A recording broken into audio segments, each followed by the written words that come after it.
চর্চা, আয়ুর্বেদ চর্চা ইত্যাদি, মানে একবার টিপিক্যাল এই শাস্ত্রের উপর বিশেষজ্ঞ। তারপরে তো তন্ত্র, যোগ ইত্যাদি, যাগযজ্ঞ ইত্যাদি তো আছেই।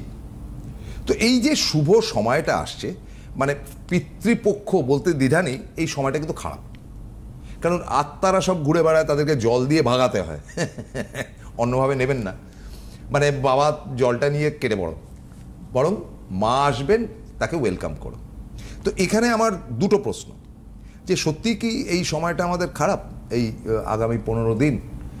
আর আমরা জল দিয়ে পুরুষরাই কেন শুধু নিবৃত করি, কেন মহিলারা পারবো না?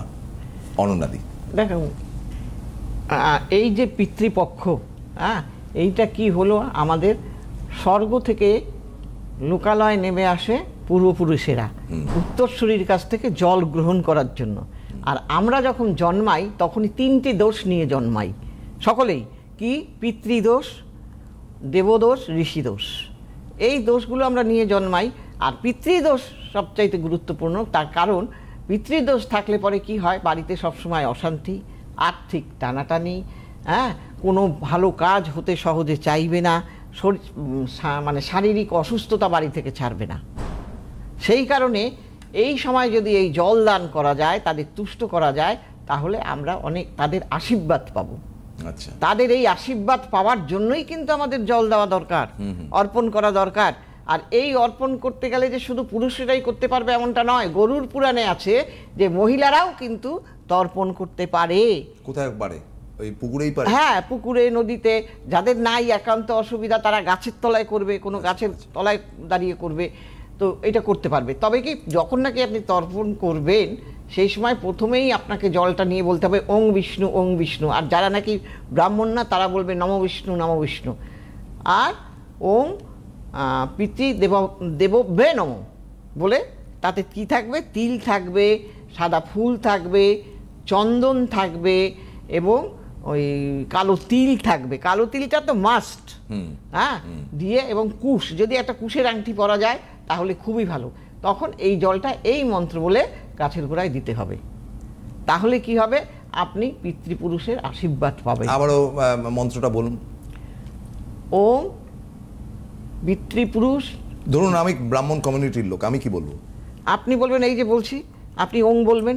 ওং, ওং দিয়ে শুরু করবেন। প্রথমে বলতে হবে ওং বিষ্ণু, ওং বিষ্ণু বলে ই করে নিতে হবে। পৈতাটাকে নিতে হবে না, পৈতে ধরতে হবে না।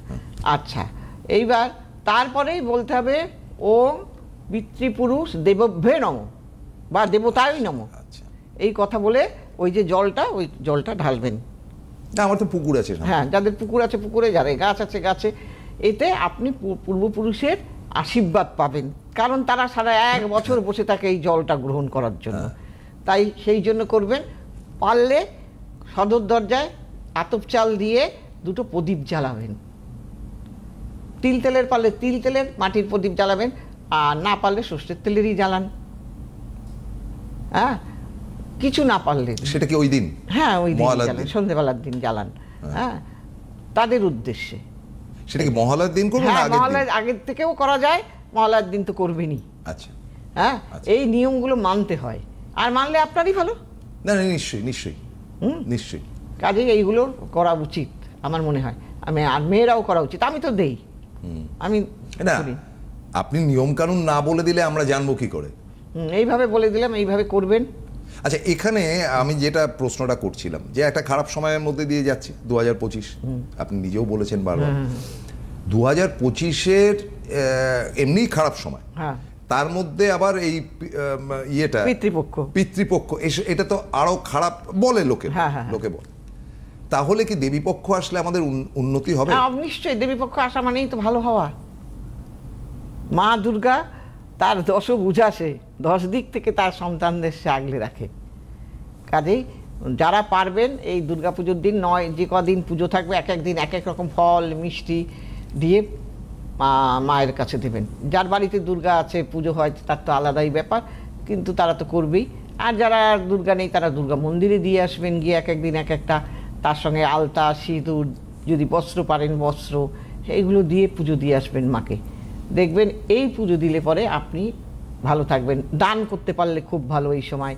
আপনি গরিবদের দান করুন, ছাতা দান করুন, আপনি মন্দিরে আপনি ত্রিশূল দান করুন, মন্দিরে ঘট দান করুন, মন্দিরে ঘণ্টা দান করুন, এইগুলো আপনারা দান করতে পারেন।